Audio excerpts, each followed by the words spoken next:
দুপুরে আজ এত ঘুমানছিলি কি বলবো তোমাদেরকে। কখন যে বিকাল 4টা বাজেছিল আমি নিজেও জানি নাই। এক ঘটি জলে মুখটা ধুয়ে নিয়ে এনার্জি ড্রিঙ্কটা খাইয়ে নিয়ে বাইরে গেলি ভলিবলটা নিয়ে মাঠ দিকে আসতে আসতে দেখছি তোমার ছেলে একটি নিয়ে জড়ো হয়নি কি করছে। আর এই ছেলেটা সিংহাসনে বসে নিয়ে ফেমাস ঝালমুড়ি বিকছে।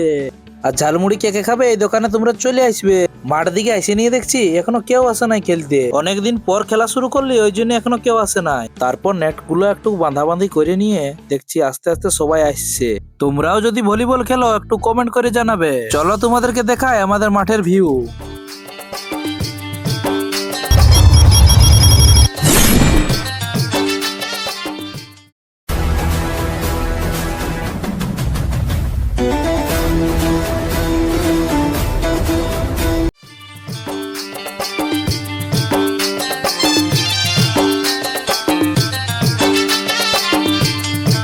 কি বন্ধুরা ভিডিওটা কেমন লাগিল, ভালো লাগিলে লাইক শেয়ার ফলো করে দিবে।